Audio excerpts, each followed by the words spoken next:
In part one of my conversation with successful entrepreneur Carter Reum, we talked about what it takes to launch a business in today's world. Welcome, I'm Barry Kibrick. Now in part two of our conversation, we talk about what it's like to run and grow that business in our modern economy.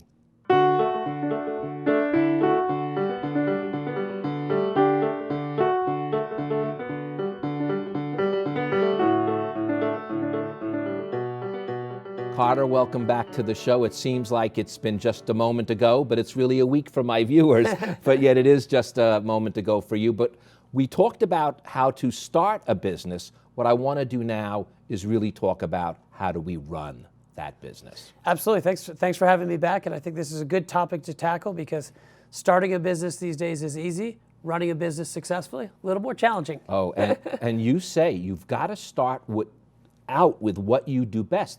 Now, people would think that is of course that's what I'm going to do. I'm going to start out with what I do best. But not necessarily. When you're finally launching a business, you may think, well, wait a minute, am I the founder? Should I be the president, the CEO, the CFO? What do I do best? And then you've got to trust yourself as well as the people you bring on to help you run that business. Yeah, absolutely. I think it's within the kind of the people you bring on, but we also live in this age where there's all these different kind of plugins and things like that. And so, you know, an easy example, I was talking to someone the other day who's a world-class jewelry designer. Unbelievable. And she said, I'm going to launch a website, I'm going to do all this and do this. And I said, but you're a world-class jewelry designer. You need to focus on designing jewelry, and you need to figure out how to put the pieces in place so that's where you focus. Because trying to figure out how to run QuickBooks are not a good use of your time because you don't know how to do it, versus you can hire or kind of bring in a solution that will do that for you. Well, is that what you then call like horizontal? You use the term horizontal thinking because Yeah. that's what you're doing. You're layering on top of each other the next thing. Yeah, absolutely. And again, there's so many people kind of think about the old days and say, oh, I'm starting a business, I have to do all these things. In today's day and age, you're starting a business. We encourage people to go kind of focus on what you do best, we say, and outsource the rest. And you go, hey, we're going to be a world-class marketing company, or I'm a world-class jewelry designer. I'm going to focus on that and then figure out how horizontally to put these other pieces in place. Like I told someone the other day, oh, you want to start a jewelry company? Don't start a website. She goes, how do I have a jewelry business if I don't have a website? I said, look, Etsy, Amazon, they've done that for you. Why would you build your own when you can do that? That's not your unfair advantage. Your unfair advantage is you make incredible jewelry. Now, in my first business, the big mistake I made is what I'm about to tell you right now. You need to work with the best people who complement your strengths. I had a tendency at first to bring people on like me. I know that sounds kind of funny, but I have a feeling if I did that, so do many others, and that's why you're warning them in the book not to do that. It's probably the number one, I think, mistake or thing that most people do, which is you grab a partner or you hire people that are just like you. Oh, my best buddy from high school, he'd be the perfect partner. He's actually not, right? And in today's day and age, you need to have complementary skill sets. And so one of the things I love about what I get to do is I get to work with my brother every day. And one of the reasons we are very good partners is things that I gravitate towards are things that he could do, but he's not as good at. Things that he's world-class at, I could do, but I'm not as good at it. So we have this kind of complementary skill set, and that ends up in a much better place. And you also say what it does is everyone then has skin in the game. This is another thing that I find myself having personal problems with is getting other people to have skin because it's my game. Yeah. It's sort of my thing now. And it's a very difficult thing to get other people to want to put their investment, want to put their energy in your game. Yeah, and I think there's two ways to do that. One is obviously you see so many more people wanting to be entrepreneurial, and so people want to go work someplace where they have upside. Hey, if I work my butt off, if I work on a Saturday and I get this company to be successful, I want to share in that upside. So part of it tends to be economic based. I think the other thing that you see is people want to work on something they believe in. And so we talk about it all the time. Your employees, they have to believe in the mission as much as you do. People don't view jobs as I show up, I do a job, I get paid and I leave, right? Especially this younger demographic. They want to go, man, I want to go to work every day because I want to do X. And I'm really excited about what we're doing and I see the mission. And so as a founder of a company or an owner of a company, it puts a new emphasis on making sure you're having your employees and your team buy into that culture, buy into that mission, and realizing that it all starts with your team before you can even go talk to customers. And that's why you use the term, do not compete, but complement each other, collaborate with each other. Yep. Yeah, and one of the things is, I think, when you kind of don't collaborate, when you don't bring in different kind of opinions, you end up kind of with groupthink. And so in today's day and age, again, there's so many different kind of demographics out there, so many different things that why people believe in a product. Having as many different opinions in the room always leads to a better place.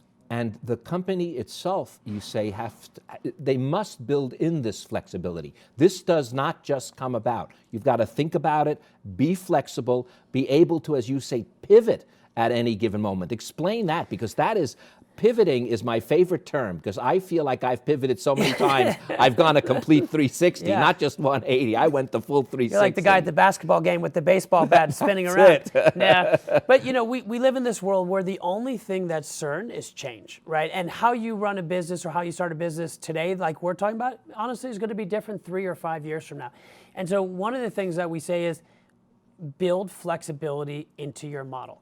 And so a lot of times, like, let's use a manufacturing example. When we talk about our mistakes, we said, hey, we're going to produce our new bottle for Vive. We're going to produce it in China. The reason we made that choice was we could produce the bottles at a cheaper cost in China, increasing our gross profit margin and making us more money.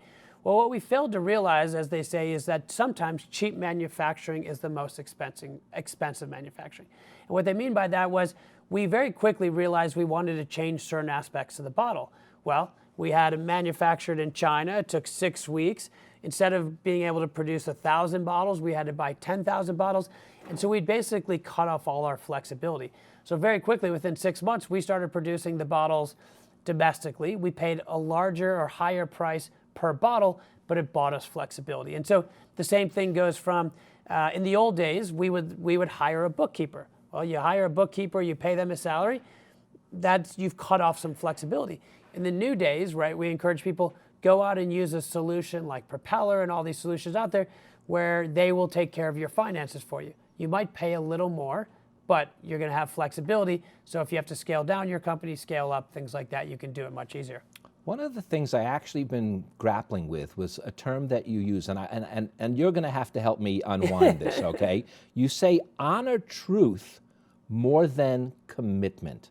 I almost took them to be very close together, but you obviously see a separation there, and I'm curious what that is. Yeah, I mean, I think, again, it kind of talks to just how sophisticated and smart and consumers are and how much they care about stuff, right?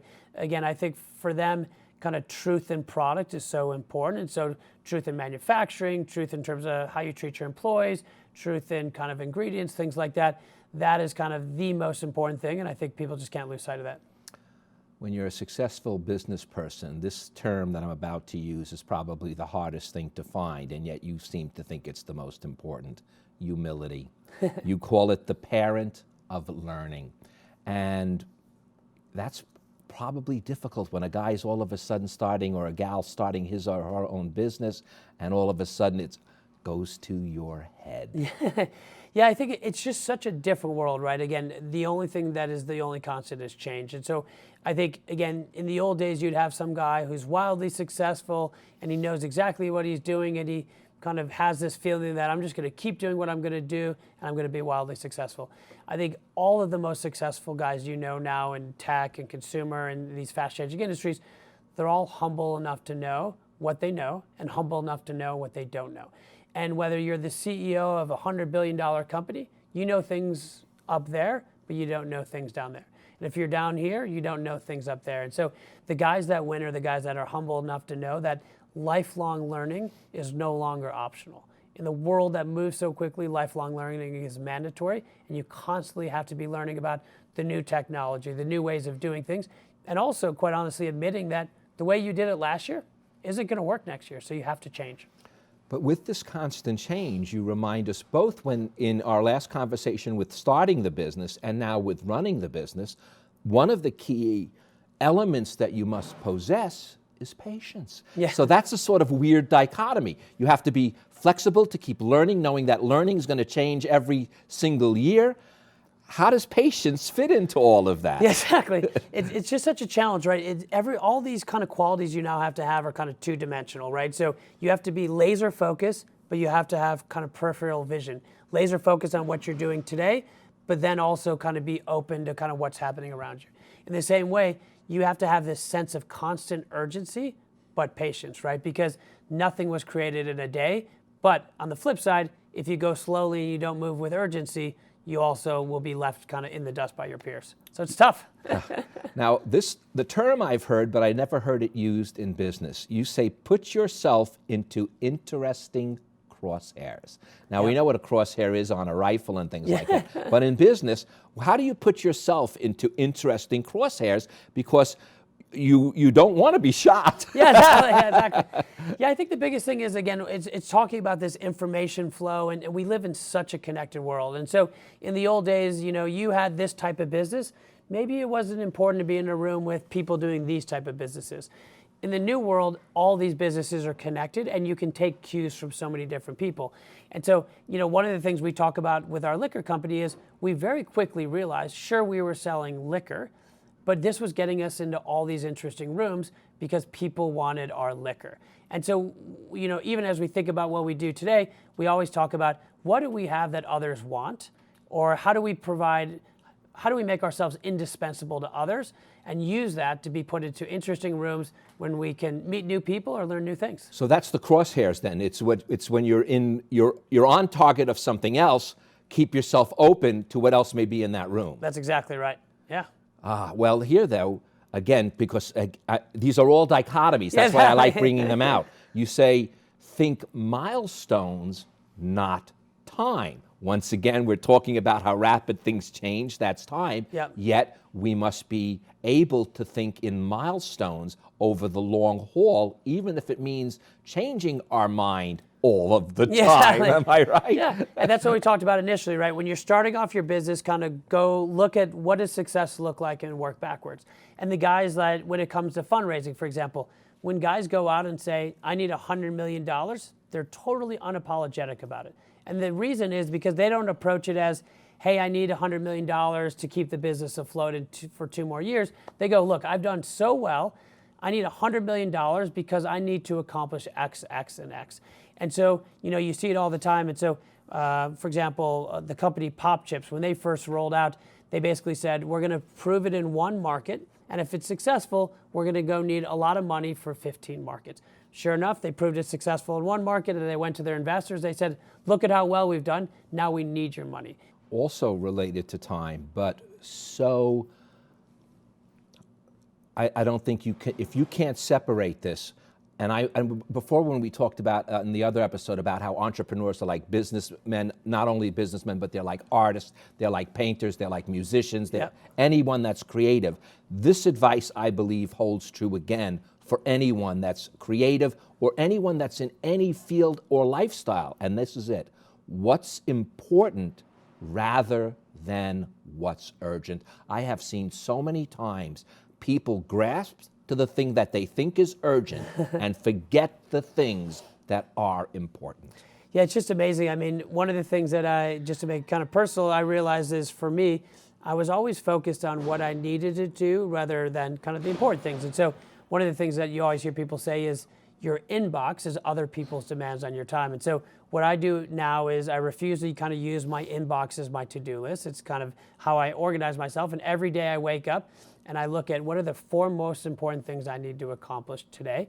And I try to accomplish those things before I do anything that's quote unquote urgent. And seems so obvious when we sit here, but when you're in the trenches and every day you're getting this, and everything feels urgent, it's really hard to sometimes step above it and think to yourself, what's important? This is a little disturbing. I thought I was the only one that used the inbox as my way of saying, okay, but I'll forgive you for taking my idea. No.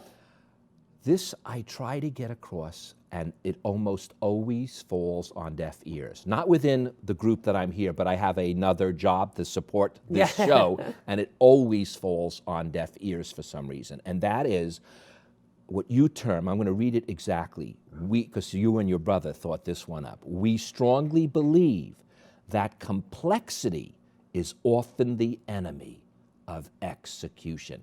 And I think you could almost, instead of substituting the word complexity, you could also substitute the word perfection.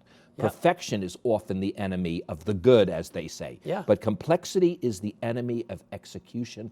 And people almost can't believe it. What do you mean? If it's not complex, it's got to be. Got to detail it. Am I right? We've got to do this. We've got to do that. I mean, it's just amazing, right? The one thing that none of us have is time, right? We only have so many hours in our day, and also these businesses are scaling so much more quickly. You need to kind of do things quicker. And so, so often we see entrepreneurs that say, hey, I'm going to come up with this really elaborate marketing plan and this, and this. And I go, just start with doing one thing and doing it really well. And that's why, again, when we talk about do what you do best and outsource the rest, they're all kind of the same themes. Do what you do best and then let others take care of the rest. And I think it really is important. And the same thing like you were talking about perfection, we always tell our team, making a good decision quickly is typically better than making the best decision, which takes longer, right? And so again, you have to we live in this world where you have to move quickly, you use whatever information you have, you make the best decision, and you kind of keep going, versus you can't, sit on the sidelines. It's sidelines. Perfect example is because baseball and golf, and almost any sport, when you read about the greats, they're thinking so fast, but they're seeing everything in slow motion. I remember Ted Williams saying, I could count the laces on the baseball. Wow. Because they have to be able to slow it down. So Yep. even the great quarterbacks, when they have that fast release, to them at that moment, it's just floating out. Yeah. And because they're thinking fast, but they're not necessarily doing it quickly. I know that's a and weird we talk dichotomy. about it all the time too, of you just can't overthink it, right? Again, there's so often, people kind of want to get up here in the clouds, and typically, again, it's like if you were going to launch a business, sure, you eventually need to get into Walmart. But let's just start with building blocks. Let's go to the farmer's market. Let's go to the local store. Let's go there. And again, as I always tell people, a fire is not typically created by, lighter fluid and a match. Usually it's 10,000 sparks that eventually create a giant fire. On the same lines, finding small insights. That's the same type of thing, isn't it? Also, even you use it in a few different ways. You use it as a magnification of small differences. That's something that's also so important, because we lose sight of those little things. They don't. But yet if you focus on them sometimes, again, not to the, elimination of the big picture, but to help build the big picture, oftentimes you can find that from the smallest of insights. Yeah, I mean, it's just really amazing. I mean, we live in this world where the smallest little insights are so magnified, and it's because of all the technology and things like that. And so when I'm talking to someone and I say, who's your consumer? They said, a 35-year-old female. I go, man, you're at level 1. We need to go to parking level 6, right? Because if I know my consumer, what they read, what they do, where they go work out, things like that, in today's day and age, I can target them and things like that. And so it's typically, when you look at these successful businesses, a lot of them will say, it was this one insight, this one time that we're like, that's it. And it could be a use case, it could be a price, it could be a reason for believing.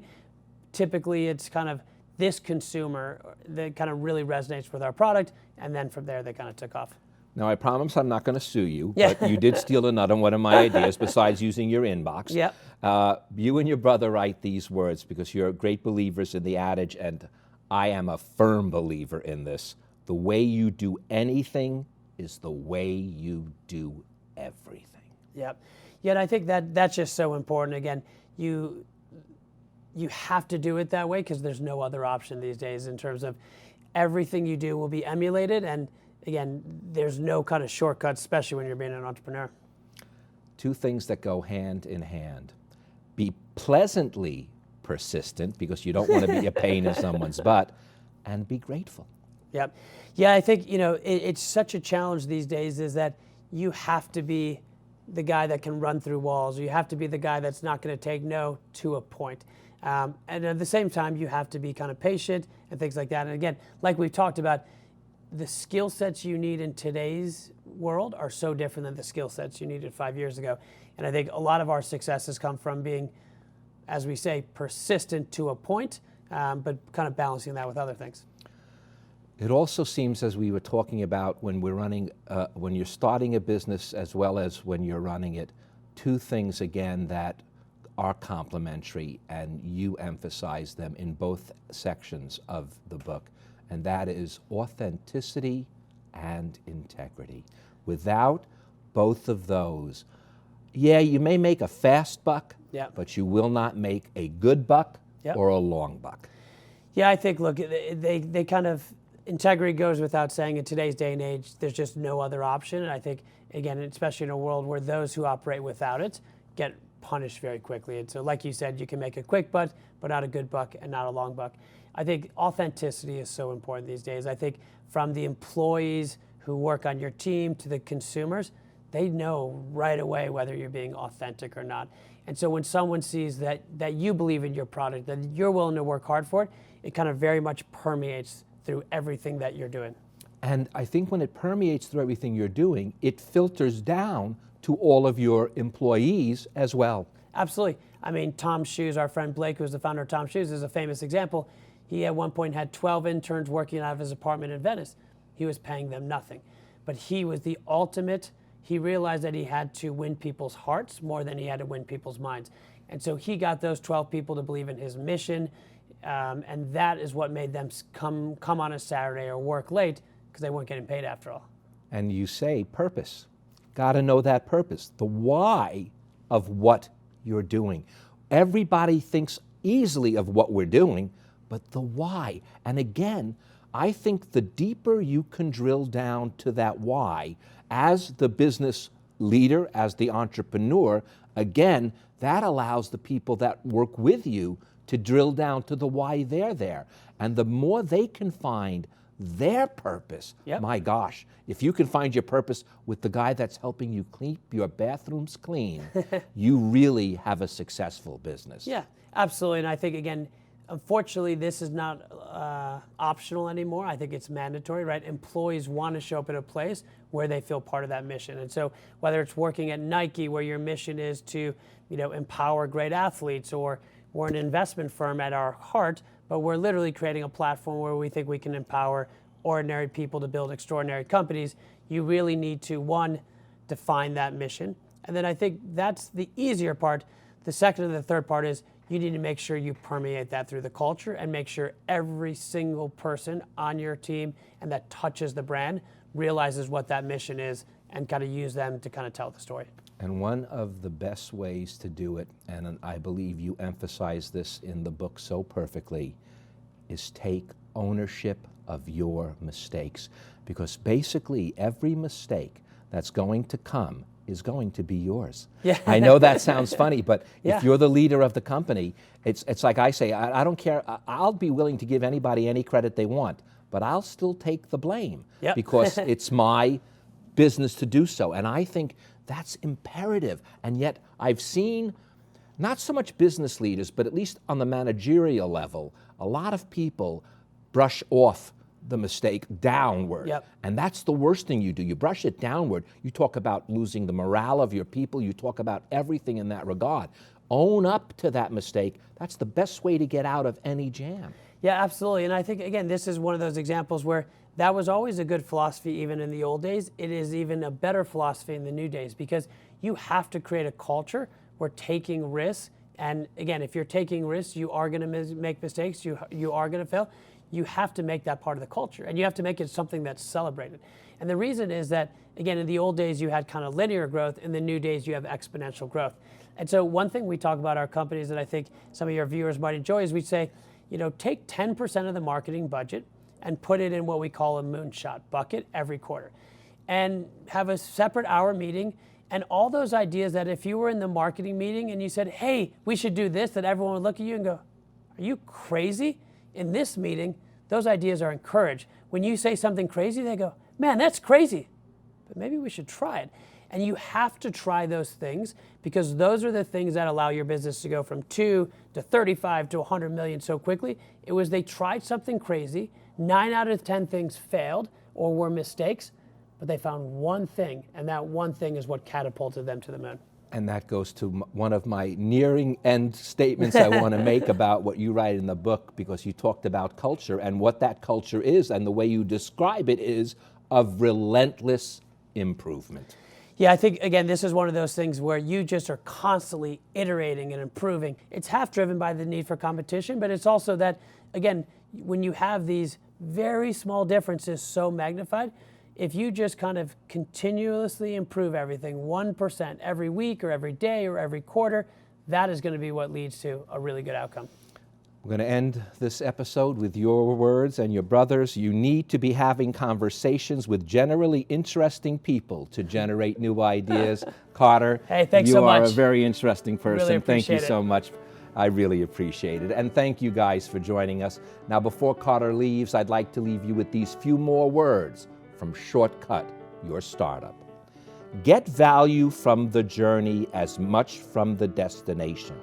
What many entrepreneurs fail to do is spend adequate time setting up their bets so that they provide learning regardless of the outcome. I'm Barry Kibrick.